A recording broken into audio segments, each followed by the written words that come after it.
I got a mini mic. This is the first time I'm using it, so I really hope it works. Also, I know that some people get really mad when you don't put this on your shirt because that's where it's supposed to go, but it's not really working with the sweater that I have on, so it's on this for now. Also, it is fun to hold it like this. So, in this video, I'm going to go through the books that I am interested in for 2026. It's not all of them, it's mainly just from January to June. The rest of the year kind of hasn't really been uploaded yet, but these are the books that I know of, that I have my eye on, and that I want to read this year. The first four books I'm going to talk about actually came out today. The first one being Discipline. Christine is on tour for her novel, a revenge fantasy based on a real life relationship gone bad with an older professor 10 years prior. The professor reaches out after years of silence to tell her he's read her book. I got this recommendation from Kat's Field Notes. I watched their videos on YouTube, and she also has a Bookstagram account, and she really liked this book, so I'm going to pick it up. The next book that came out today is Fruit of the Flesh. She needs to save her reputation, he needs money. Marriage at convenience between a wealthy ex ballerina and a poor up and coming sculptor.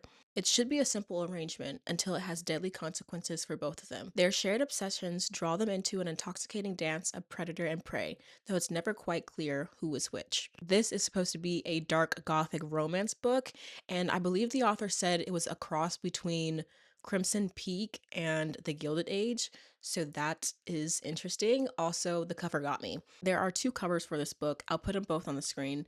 The original one I already loved, and then I saw, I think it's a special edition one that you can get on the author's website, but both of them are stunning. I've also never read anything from this author, so I want to give it a try.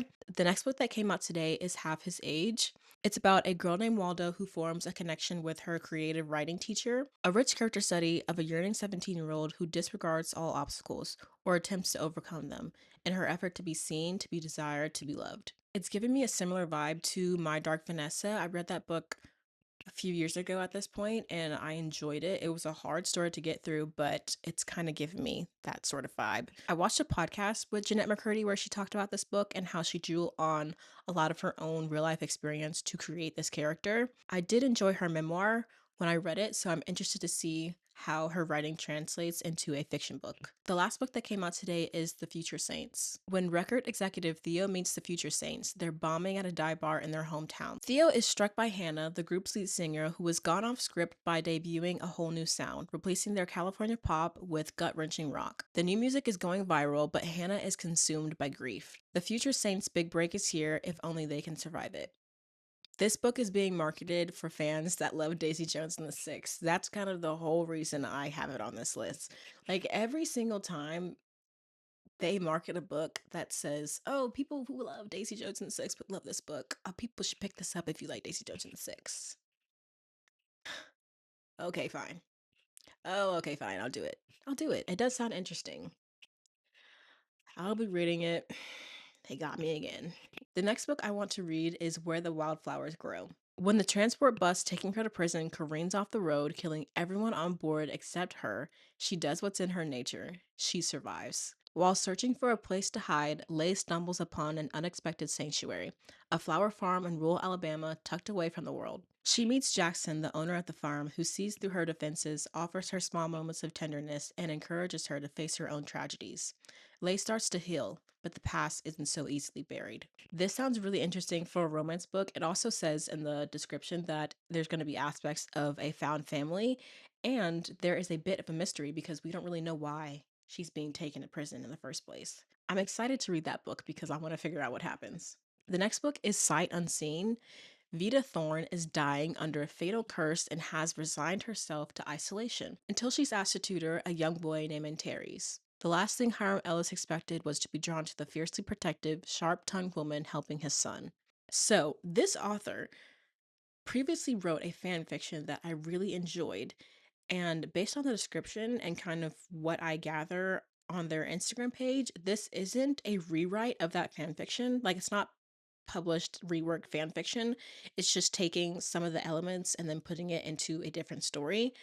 I didn't know that this author was going to publish anything. I didn't know this was happening until like last week, but I'm really excited because I really like supporting authors that have made fan fiction that I enjoyed, whether it be a rework or not. I just think it's really cool that they get to publish their work and I want to support them. They did it for free on their own time, and I want to spend my time and possibly like my money on them making their published work because they deserve it. Fan fiction writers are holding up society. And like I said, I've already read a fan fiction from this person, so I assume I'm gonna like their writing and this published work. So I'm excited for that. I'm excited to support this person. Yay. The next book I want to read is Our Perfect Storm. Frankie and George have been best friends since they were 8 years old. It's now the eve of Frankie's wedding weekend, and she doesn't know where they stand, or even if George will show up as her best man. At the start of the festivities, in walks George.